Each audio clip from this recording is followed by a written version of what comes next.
जब बोलते हैं बात करते हैं ना कि भाई मैं क्या सब्जेक्ट लूँ, तो सब बोलते हैं क्या सबसे इजी है कॉमर्स से बायो में आर्ट्स है। लेकिन होता क्या है कि किसी को पता नहीं है, आज नहीं पता करियर का, आगे करियर में करने के लिए ऑप्शंस नहीं पता होते हैं हमें कि हमें करना क्या है। कॉमर्स आने के बाद 12th के बाद क्या, और 12th तक की पढ़ाई कैसे करनी है, हमारा फाउंडेशन कैसा होना चाहिए। स्कूल में उतनी पढ़ाई हमें मिल नहीं पाती, हमें पता नहीं चलता है कि हमें कहाँ सीखना है, सीखना भी क्या है, वो किस तरह अपने करियर को बात को आगे बढ़ाना है। तो उन सब चीज़ों क्वेरी के क्वेश्चंस के आंसर, उन सब बातों के आंसर्स एक साथ आपको मिलने वाले हैं नया मुझे मैम के लिए। मैम एक बार मैं चाहूँगा कि आप प्लीज़ यहाँ मंच पे आएँ और हमें आप बताएं कि मैप्स एकेडमी भोपाल में किस तरह काम कर रहा है, क्योंकि मैप्स एकेडमी कॉमर्स से रिलेटेड हर एक सेक्टर को यहाँ पर महाविश मैम आप आ जाइए और बताइए कि कैसे हम लोग कॉमर्स में आगे कैसे बढ़ सकते हैं और कैसे अपना करियर सिक्योर कर सकते हैं। थैंक यू आकाश। जय श्री कृष्णा। मैं नेहा मेरातिया गोयल, चार्टर्ड अकाउंटेंट। बहुत हैप्पी फील कर रही हूँ यहाँ आकर आप सब के सामने खड़ी होकर अपनी कुछ बातें करने में। सबसे पहले मैं अपने बारे में कुछ बताना चाहूँगी। मैं उतनी खुश नसीब लड़की रही हूँ जिसने हर चीज़ ज़िंदगी में बहुत अर्ली पाया है।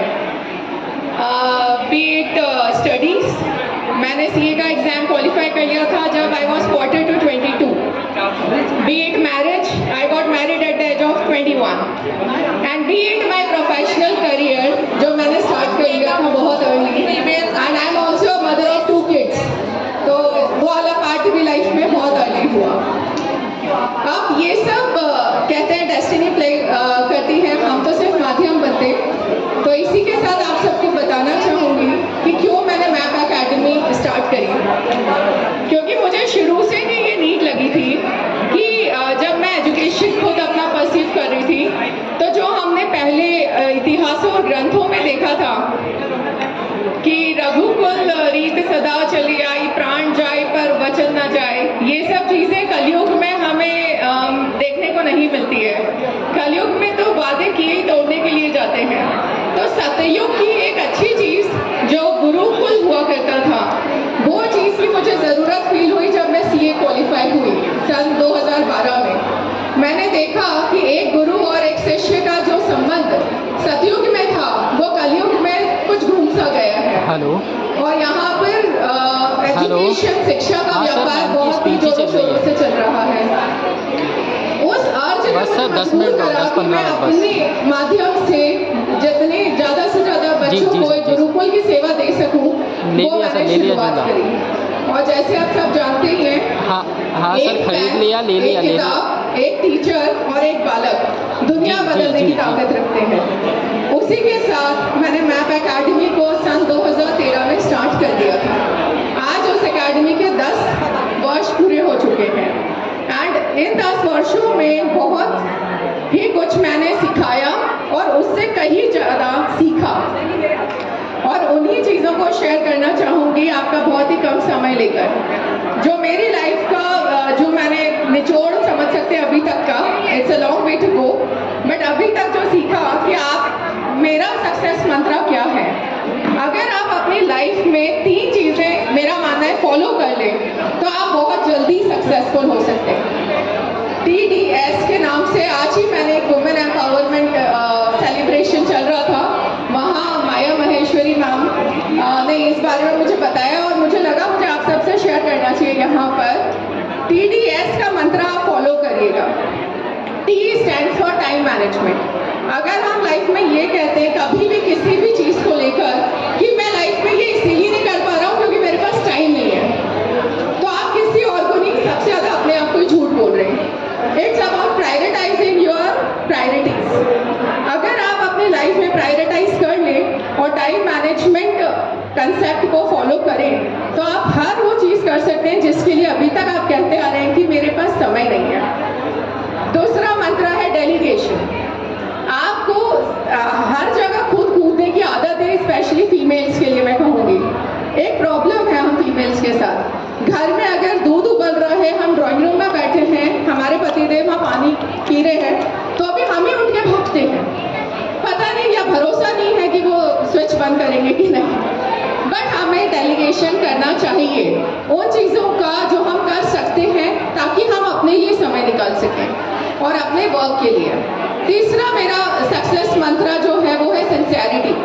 आप कोई भी चीज़ अपनी लाइफ में कर रहे हैं, अगर उसके प्रति आप सिंसियर हैं तो देर या देर सही सक्सेस ज़रूर मिलेगी।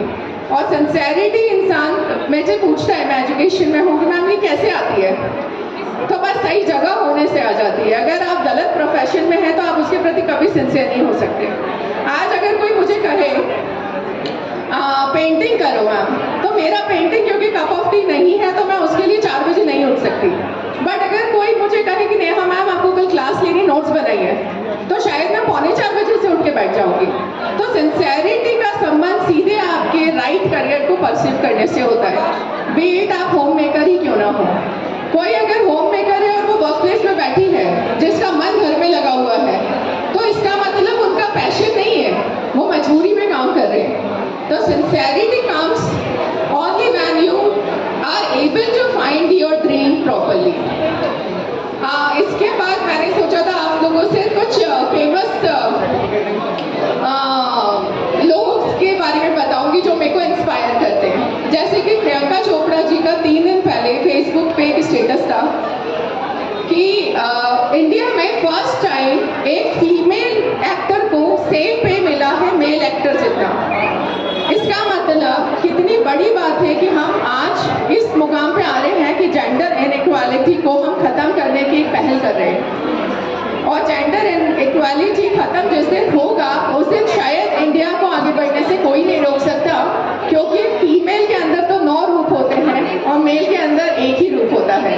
Female is known for goddess, like 9 Durga जो है वो सब जब समय आता है सारे रूप देखने को मिल जाते हैं। तो it is very very very necessary कि हम जेंडर इनइक्वालिटी को खत्म करें, और उसके लिए वुमेन एम्पावरमेंट जो हम नाम सुनते हैं और उसके बारे में कई बार चर्चाएं करते हैं, मेरा उस बारे में इतना कहना है कि मेल जो होता है वो वुमेन को बहुत सपोर्ट करता है, इवन झगड़ा करने के बाद भी। आपका हस्बैंड है वो आपसे लड़ लेगा, लेकिन अगले दिन आपके लिए खड़ा जरूर हो जाएगा। मेरे को प्रॉब्लम उन वुमेन से है, एक वुमेन ही वुमेन के अगेंस्ट होती है, और जिसको हम कहेंगे women not supporting other women is a very big problem in India. और इसी के कारण औरत जो हारती है वो अपने घर में हारती है। It is easy to manage, really it is easy to manage world population of 7.9 billion by a single person, but really difficult to manage a family of 4 person a woman resides in, क्योंकि वहाँ उसकी जंग अपने 4 लोगों से इतनी खतरनाक होती है कि वो बाहर आते आते उसका डेथ बेड रेडी हो चुका होता है।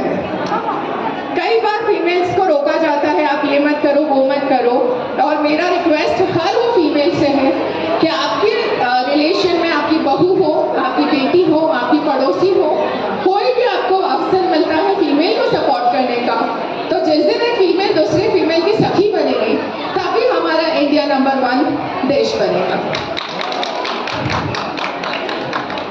जैसे एक बहुत फेमस लाइन्स मुझे याद आई, हमें तो अपनों ने लूटा, गैरों में क्या दम था, मेरी कश्ती वहां डूबी जहां पानी कम था। Thank you sir. दूसरा एक ऋषि कपूर जी का जो लास्ट सेंटेंस था मरने से पहले, वो मेरे चाइल्डहुड फेवरेट एक्टर हैं। तो जब उनका डेथ बेड हॉस्पिटल से वो रिकॉर्डेड वीडियो मैंने देखा तो उसमें बहुत बड़ी लर्निंग थी जो मैंने अपनी लाइफ में अपनाई है। कई बार हम बहुत प्रयास करते हैं किसी काम में और लगातार असफल होते हैं, और हम भी इंसान ही हैं, कई बार थक के बैठ जाते हैं। उन्होंने कहा कि आप लगातार परिश्रम करिए, उसे मत रोकिए।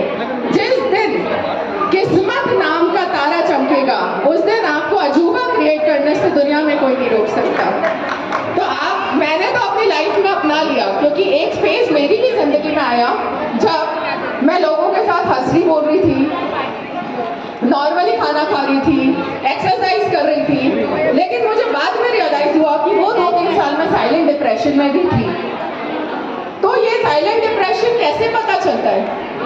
बहुत सिंपल है, जब आप कांच के सामने आप फीमेल से खड़ी हो और अगर समझ जाइएगा कि आप डिप्रेशन में हैं। डिप्रेशन के बहुत रूप होते हैं और मैं उस चीज़ से खुद ही बाहर निकली हूँ। और इसीलिए जब मेरे शायद फैमिली वालों को भी नहीं पता है कि वो दौर मेरे लिए निकला था, क्योंकि मैं नॉर्मली फंक्शंस में आती जाती थी, बट मैं अपना काम को 100% नहीं दे पा रही थी। तो ये चीज़ है जो मैं आप सब से रिक्वेस्ट करूँगी कि अपनी मेंटल हेल्थ का बहुत ज़्यादा ध्यान रखिए। हम बहुत ज़्यादा समय क्योंकि पहले का ज़माना था जब 5-6 बजे इंसान घर पहुँच जाता था, बढ़िया अपने कॉलोनी वालों के साथ पटिए पे बैठता था। अब वो आज के कलयुग में तो पॉसिबल नहीं है। वर्क लाइफ बढ़ गई है। पहले एक कमाता था, पूरा घर खाता था और बहुत सुखी रहते थे। आज सारे कमा रहे हैं तो भी पैसे की नीड बढ़ती जा रही है। तो इस केस में क्या करा जाए? सिर्फ और सिर्फ अलर्ट रहने की जरूरत है। आप अपने ये मेंटल हेल्थ के लिए आप जिस दिन अलर्ट हो जाएंगे उस दिन आपको कोई भी बीमारियां पकड़ नहीं पाएगी। Be it a very simple yoga exercises, be it a normal walk, और be like talking to your friend over the call. But अपने दिल का गुबार टाइम टू टाइम निकालें। जैसे घर का डस्टबिन अपन रोज घर में नहीं रखते, बाहर निकालते हैं, तो दिमाग में जो इतनी उथल पुथल चल रही है, हमने क्यों शेयरिंग करना बंद कर दिया है? आप उसको निकाल के फेंकना शुरू करिए। लास्ट में अपनी एकेडमी के बारे में ज़रूर बताऊंगी कि 10 स्टूडेंट्स को हम साल भर में फ्री पढ़ाते हैं हर साल। अगर आपकी नॉलेज में कोई भी ऐसा नीडी बच्चा हो जो 11th-12th कॉमर्स पढ़ रहा हो और उसके पास कोचिंग फीस देने के लिए पैसा ना हो, तो प्लीज़ आप मेरा नाम रिकमेंड करिएगा उन्हें और मेरे पास भेजिएगा। निःशुल्क उसको पूरी शिक्षा प्रोवाइड की जाएगी। और सीए में भी अगर कोई बच्चा ऐसा मिलता है तो उनको भी आप प्लीज़ मेरा नंबर और नाम ज़रूर बताइएगा। Thank you so much. At last मैं वंदना मैम का बहुत तहे दिल से थैंक यू बोलूँगी कि उन्होंने इतना अच्छा प्लेटफॉर्म, क्योंकि एग्जीबिशंस में कभी ऐसा माहौल देखने को पहले मुझे तो नहीं मिला, क्योंकि मेरा फर्स्ट टाइम एग्जीबिशन में आना था, तो आई डोंट नो कि कैसी होती है एग्जीबिशन। बट मैंने फर्स्ट टाइम देखा कि रैंप वॉक हो रहा है, डिग्नेटरीज भी आ रहे हैं, तो एक माहौल बन रहा है। जो पार्टिसिपेंट्स हैं वो भी बहुत अच्छे से चेयरफुल हैं through out the day. And मैं उनको विश करती हूँ ऐसे इंटरनेशनल लेवल पे एग्जीबिशंस लगाएं। एंड दूसरा, मैं आकाश शर्मा जी को बहुत धन्यवाद करूँगी जिनके माध्यम से मैं यहाँ खड़ी हूँ, जो मेरे पास एग्जीबिशन में भी एक एजुकेशन पार्टनर आ सकता है, ये उन्होंने ही मुझे सजेस्ट किया था। एंड अमन जो 2 फ्लाई मीडिया के ओनर हैं, उनको भी थैंक यू कि उन्होंने आकाश जी से मिलाया।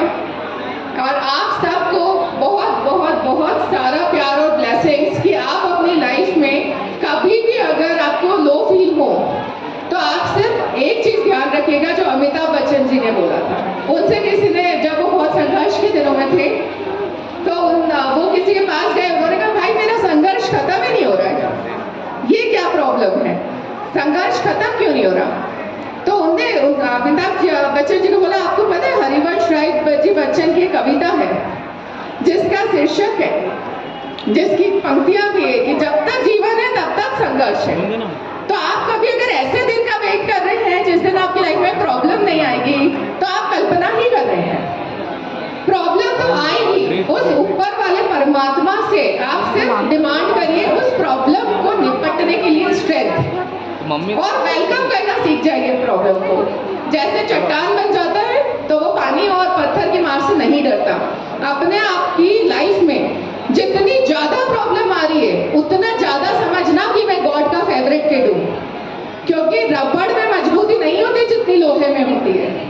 और अगर ऊपर वाला प्रॉब्लम पे प्रॉब्लम दिए जा रहा है, कंफर्म है कि आप उनकी गोद में हैं, क्योंकि वो आप ही को क्यों दे रहा है? क्योंकि आप बर्दाश्त कर सकते हैं। आपके पड़ोसी को नहीं मिली, आप उनसे जलिए मत, उसके लिए पीटी फील करिए, अरे यार तेरे को तो मजा ही नहीं पता जीत का क्या होता है। तो ये चीज है, जितना सोना तपेगा उतना निखरेगा। प्रॉब्लम्स वेलकम करिए लाइफ में every morning. Thank you so much. Thank you so much ma'am. जैसा कि मैम ने कहा कि इस कार्यक्रम को बनाने में मैम का भी हाथ है, हमारे एजुकेशन पार्टनर हैं मैम इस इवेंट के। और जैसे कि मैं चाहूँगा कि हमारे वंदना मैम सम्मानित करें मैम को और मैक्स एकेडमी को कि ऐसे बच्चों को करियर बनाते रहें